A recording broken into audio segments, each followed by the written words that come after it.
আদিনা মসজিদ মালদার একটা গর্ভ। এটা বাংলার দ্বিতীয় নবাব সুলতান সিকান্দার শাহ তৈরি করেছিল। এটা হচ্ছে সেই মেম্বার, এটা হচ্ছে প্রধান মেহরাব। এইখান থেকে ওই যে দেখতে পাচ্ছ এটা হচ্ছে, এবং এটা হচ্ছে আদিনা স্টেশন। এখান থেকে অটোতে করে চলে যাব আদিনা মসজিদ। আমরা এখন অটোতে করে চলে যাচ্ছি সেই আদিনা মসজিদের দিকে। এইখান থেকে মানে স্টেশন থেকে প্রায় আদিনা মসজিদ তোমার 4 কিলোমিটার।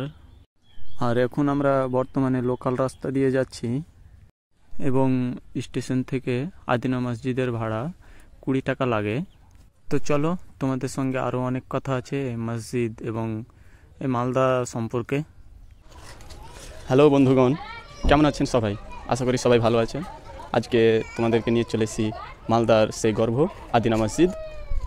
আদিনা মসজিদ আমরা সেই ইতিহাসে পড়েছিলাম যে বাংলার দ্বিতীয় সুলতান আদিনা মসজিদ তৈরি করেছিল।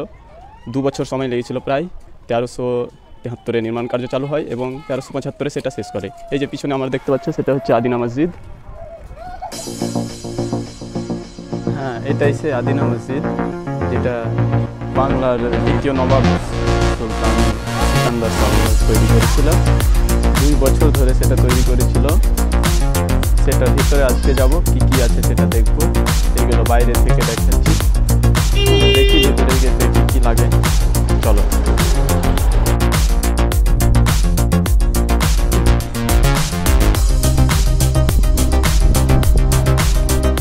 এটা দিয়ে এখন আমরা ভেতরের দিকে যাব, এবং এখানে নোটিশ লাগানো আছে যে ভেতরে খাবার নিয়ে যাওয়া নিষিদ্ধ করানো আছে,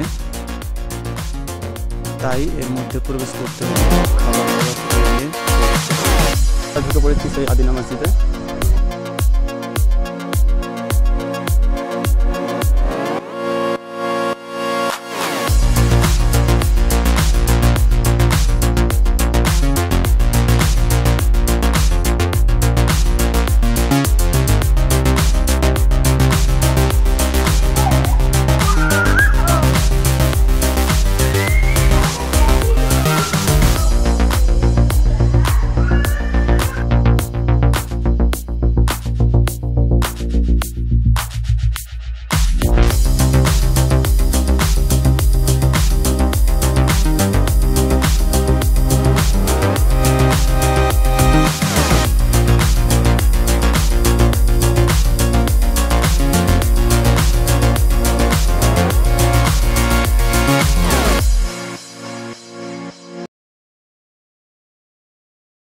ভিডিওটি দেখতে থাকো, এই মসজিদ সম্পর্কে তোমাদের কিছু তথ্য শেয়ার করব।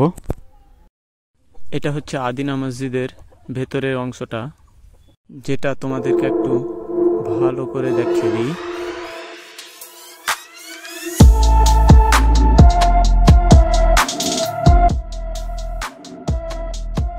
চলো এবার এই মসজিদ সম্পর্কে তোমাদের সঙ্গে কিছু শেয়ার করি। এই আদিনা মসজিদ সম্পর্কে তোমাদের ছোট্ট একটু ধারণা দিয়ে দিই। এই আদিনা মসজিদ রয়েছে মালদার পান্ডুয়া অঞ্চলে।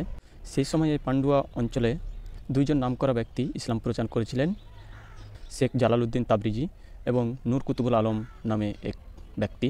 এই 2জন মহান ব্যক্তি এখানে ইসলাম প্রচার করেছিলেন এই পান্ডুয়া অঞ্চলে। এবং এই আদিনা মসজিদ একসময় ভারতবর্ষে সবচেয়ে বড় মসজিদ ছিল। এখানে একত্রভাবে 10,000 প্রায় মানুষ একসঙ্গে নামাজ পড়তে পারত, এতটাই বড় ছিল সে আদিনা মসজিদ। একটি আদর্শ মসজিদের যা যা বৈশিষ্ট্য হয় সেগুলো ছিল এই মসজিদে: 3 দিকে খিলান দিয়ে ঢাকা পথ, এবং কেবলার দিকে জামাতে নামাজ পড়ার মূল নামাজ কক্ষ, এবং মাঝখানে উন্মুক্ত ফাঁকা জায়গা, সাহন, মেহরাব, মেম্বার এবং মাকসুরা। এগুলি হচ্ছে একটি আদর্শ মসজিদের পরিচয়। এই সবগুলি ছিল আদিনা মসজিদে। আদিনা মসজিদের ছোট্ট একটা অঙ্কন আপনাদের সঙ্গে তুলে ধরলাম। তারপরে এই আদিনা মসজিদ বিশিষ্ট কোনো সুলতানের কারণে ধ্বংস হয়। তারপরে যা কিছু অবশিষ্ট আছে, এখন প্রায় মসজিদটি উত্তর দক্ষিণে 507.5 ফুট দৈর্ঘ্য এবং পূর্ব পশ্চিমে 285.5 ফুট প্রস্থ। হ্যাঁ, এই সেই আদিনা মসজিদ। এবার চলো তোমাদের মেহরাব, প্রধান মেহরাব, যেখানে ইমাম সাহেব খুতবা দিতেন এবং নামাজ পড়াতেন, সেগুলো তোমাদের চলো দেখাই। এবং এখানে মহিলাদের নামাজ পড়ানোর ব্যবস্থা ছিল, মহিলাদের তালা হিসাবে ব্যবস্থা ছিল, সেইখানে তোমাদের নিয়ে যাচ্ছি, চলো। এটা হচ্ছে সেই বড় মেহরাব, এর ওপরে একটা জানালা আছে। এটা হচ্ছে সেই মেম্বার যেখানে চেপে বক্তৃতা দিত এবং কিছু বলার থাকলে এইখানে চেপে আয়োজন করত। এবং এটা দেখছো সেটা কালো পাথরের দিয়ে তৈরি। এটা হচ্ছে প্রধান মেহরাব।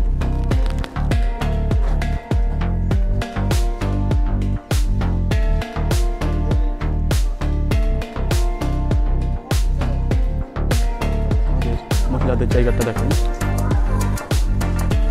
এখানে সিঁড়িটা নষ্ট হয়ে গেছে, তাই এখন কাঠের সিঁড়ি লাগানো হয়েছে। এখানে সেই মহিলাদের জায়গা ছিল, নামাজ পড়ানো, একসাথে মহিলারা নামাজ পড়তে পারত। আর এই ছাদটা এমনভাবে তৈরি ছিল যাতে করে ইমাম সাহেবের বক্তৃতা শুনতে পেত এবং দেখতেও পেত। এইখান থেকে তোমাদের দেখিয়ে দিই একটু। ওই দেখো ইমামের কাঠগড়া, যেখান থেকে ইমাম বক্তৃতা দিতেন।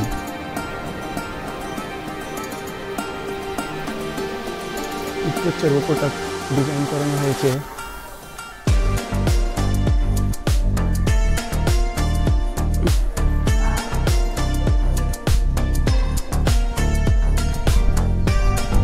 চলো এই বাইরের দিকটা তোমাদের দেখাই, ছাদের উপরে।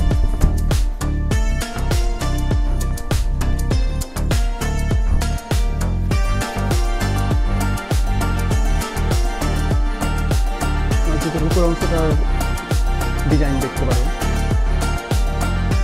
কতটা বিশাল আকারে এবং অসাধারণ একটা তৈরি।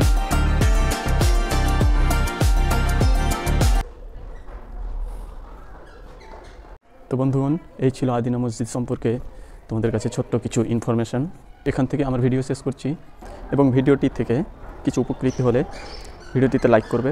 এরকম আরও অনেক ভিডিও আসবে, চ্যানেলটিকে তার জন্য সাবস্ক্রাইব করবে।